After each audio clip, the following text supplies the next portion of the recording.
Hello friends, आप सभी का हमारे यूट्यूब चैनल वर्किंग थॉट्स में स्वागत है। आज इस वीडियो में रीजनिंग के कुछ इंपॉर्टेंट क्वेश्चंस को डिस्कस करेंगे जो आने वाले एग्जाम्स के लिए बहुत ही इंपॉर्टेंट है। नेक्स्ट क्वेश्चन दिया गया है कि ये जो वर्ड दिया गया आंसर, इसमें ऐसे कितने अक्षर युग्म में जिनके बीच उतने ही अक्षर जितने की अंग्रेजी वर्णमाला में है। तो इस टाइप को सॉल्व करने के लिए हम क्या करेंगे, जैसे कि ए है, फिर हम ए से पढ़ना चालू करेंगे। ए हो गया, बी हो गया, सी हो गया, डी हो गया, ई हो गया। तो एग्जैक्ट जो पोजीशन हो गया ये हो गया एक जो है ये अंग्रेजी वर्णमाला के अकॉर्डिंग है। ठीक है, पोजीशन तो वही है, यानी ए से ई के बीच में जनरल के 3 गो वर्ड होता है, तो 3 गो यहाँ भी है। हम क्या करेंगे, इसमें पढ़ लेंगे। वो ए हो गया, बी हो गया, सी हो गया, डी हो गया, ई हो गया, फिर एन के बाद पढ़ लेंगे। अगर जो आ गया तो सबसे अच्छा पोजीशन दे देते हैं। ए का पोजीशन 1 पे पोजीशन पे होता है, एन का पोजीशन कितना होता है 14 होता है, एस का कितना होता है 19 होता है, 23 होता है, 5 होता है, 18 होता है। तो 1 हो गया, 2 हो गया, 3 हो गया, 4 हो गया, 5 हो गया। ये तो सही, एक अंग्रेजी वर्णमाला का हो गया, इधर तो नहीं आएगा।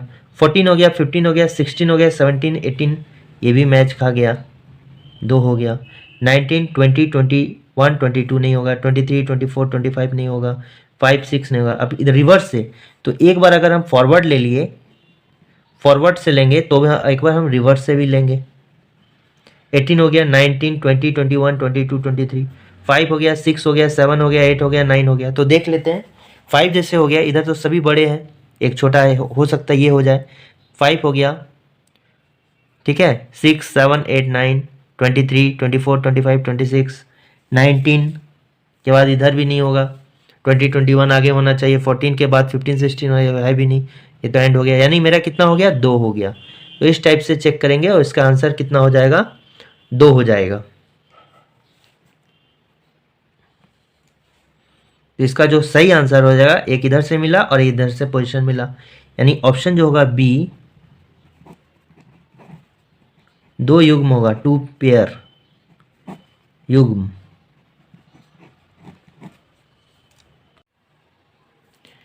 नेक्स्ट क्वेश्चन है कि ये क्वेश्चन मार्क के जगह में क्या होगा, ये हमको निकालना है। तो इस पैटर्न में देखते हैं, ये जो है लगभग इसका तिगुना है और ये लगभग इसका तिगुना से एक अधिक है।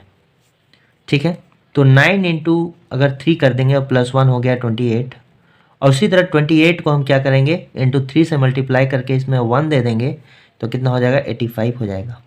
28 इंटू 3 कितना हो जाएगा, 84 हो जाएगा। 84 + 1 कितना हो जाएगा, 85 हो जाएगा। और उसी तरह 12 गुने 3 कितना हो गया, 36 + 1 हो गया 37। और 37 को हम क्या करेंगे, 3 से मल्टीप्लाई कर देंगे और इसमें 1 ऐड कर देंगे, तो 111 हो जाएगा। 111 + 1 112 हो गया। और 16 गुने 3 + 1 कितना हो जाएगा, 48 + 1 49।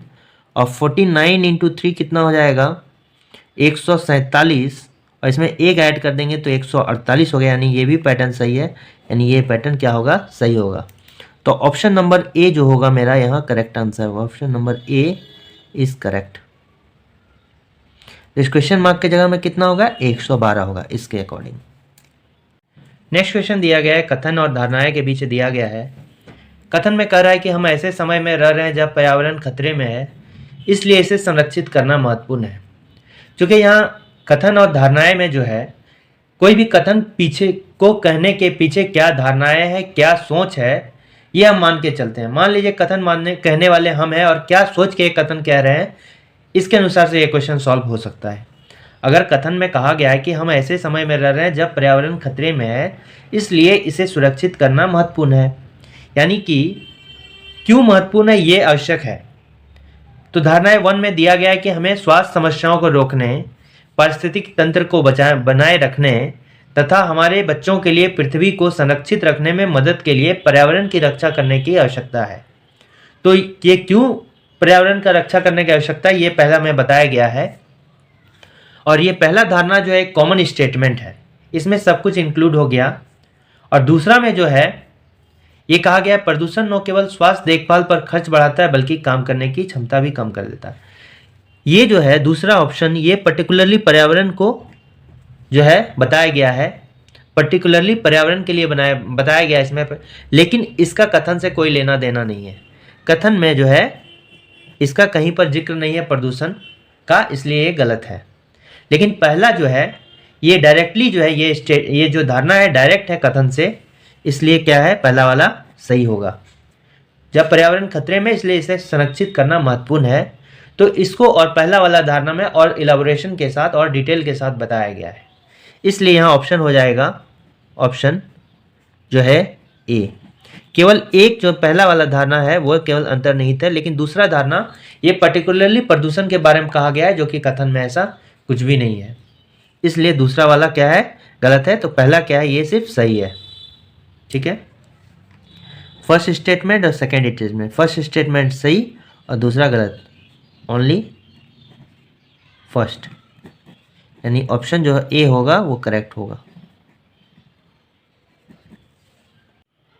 नेक्स्ट क्वेश्चन में कहा गया है यदि किसी माह की 23 तारीख को रविवार है, मान लेते हैं कि 23 तारीख को क्या है रविवार है, ठीक है रविवार है यानी संडे है, तो इसके जो है 2 सप्ताह 4 दिन पहले, यानी कि 2 सप्ताह 4 दिन पहले कौन सा दिन होगा। ठीक है, हम जानते हैं कि कोई भी डेट जो है 7 दिन बाद रिपीट होता है, ये रविवार है तो इसमें 7 ऐड कर देंगे तो फिर भी रविवार आ जाएगा, यानी 8 तारीख को अगर रविवार है तो ये फिर 15 तारीख को भी क्या होगा रविवार होगा। तो हमको 2 सप्ताह घटाना है, यानी सप्ताह में 7 दिन होता है, तो यानी 2 × 7 14, ठीक है, तो 23 में अगर 14 माइनस कर देंगे तो यानी 7, यानी कि यदि ये रविवार है तो 19 तारीख यानी 19 हो जाएगा, 14 माइनस के ये भी रविवार होगा। ठीक है, क्योंकि जिस तरह से ये 15 हो गया, यानी 8 में 7 ऐड कर दिए तो ये 15 हो जाए, यदि ये रविवार है तो ये भी रविवार है। उसी तरह अगर 15 तारीख को रविवार होगा तो 7 माइनस कर देंगे तो 8 तारीख को भी रविवार है। उसी तरह अगर 23 तारीख का रविवार है फिर 7 माइनस कर देंगे तो रविवार हो जाएगा, उसमें फिर 7 माइनस कर देंगे तो रविवार हो जाएगा, यानी 2 हम 7 माइनस कर देंगे, यानी 14 माइनस कर दिए तो भी वही होएगा। दूसरी तरह 23 तारीख को अगर रविवार है तो 14 माइनस कर देंगे, 7 का मल्टीपल में माइनस करेंगे कुछ भी, ठीक है, तो रविवार आएगा। अगर हम 7 के मल्टीपल यानी 3 को माइनस, यानी कि 7 × 3 21 माइनस करेंगे तो ही रविवार आ जाएगा, क्योंकि ये 7 का मल्टीपल है। ठीक है, और ऐड करेंगे तो भी ऐसा ही होगा।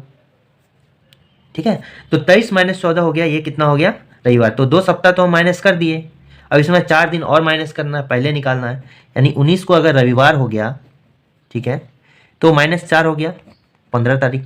15 तारीख को कौन दिन होगा, तो ये हो गया 18, ये हो गया क्या 17, ये हो गया क्या 16, ये हो गया क्या 15, तो ये वाला हो गया। पीछे जाएंगे तो रविवार ये हो जाएगा शनिवार, ये वाला क्या हो जाएगा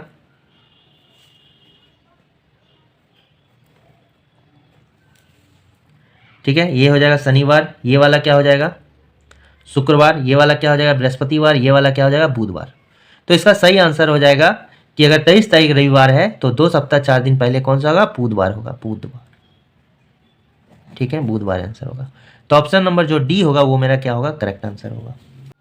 नेक्स्ट क्वेश्चन है कि अभिव्यक्ति b ग्रेटर देन n और d लेस देन n को निश्चित रूप से सत्य बनाने के लिए दी गई अभिव्यक्ति के रिक्त स्थानों क्रमिक कौन से संकेत रखे जाएंगे, उसी क्रम में बाएं से दाएं।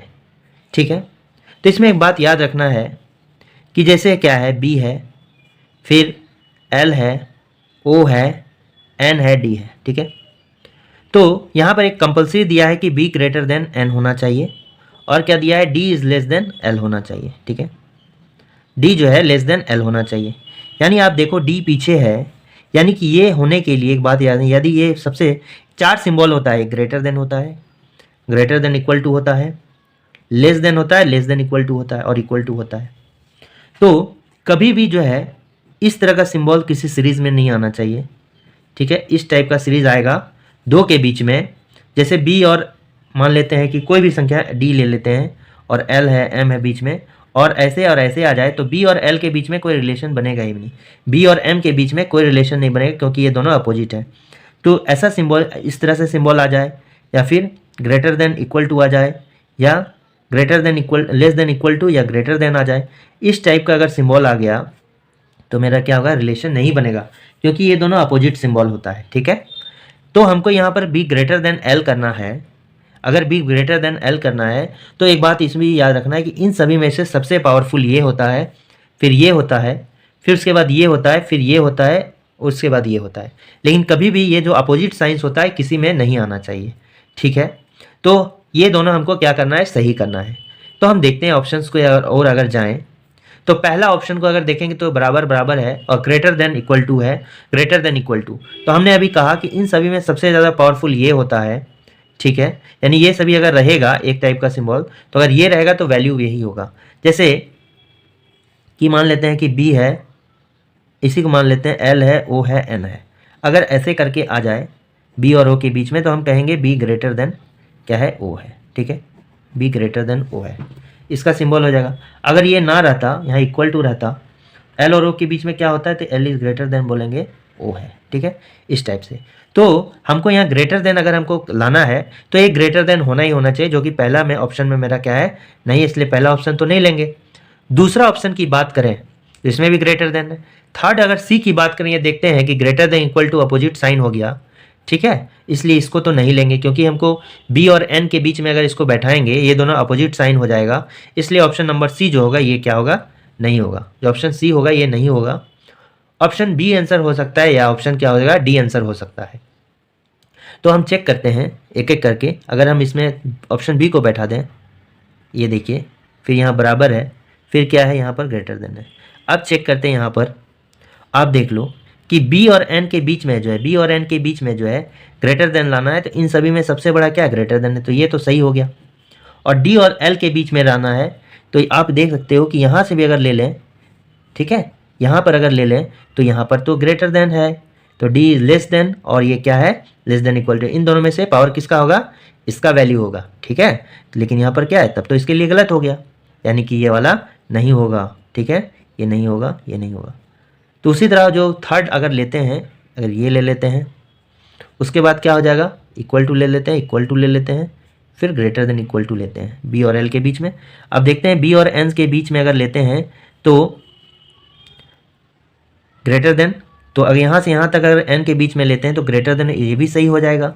और ये अगर लेते हैं डी और एल के बीच में, L is equal to O, O is equal to N, N greater than equal to D, यानी कि ये वाला क्या है, तब इस कंडीशन में एल और एन के बीच में क्या हो जाएगा, D is less than equal to L, तो ये सही हो जाएगा। यानी ऑप्शन कौन सा हो जाएगा, डी ऑप्शन क्या होगा, करेक्ट।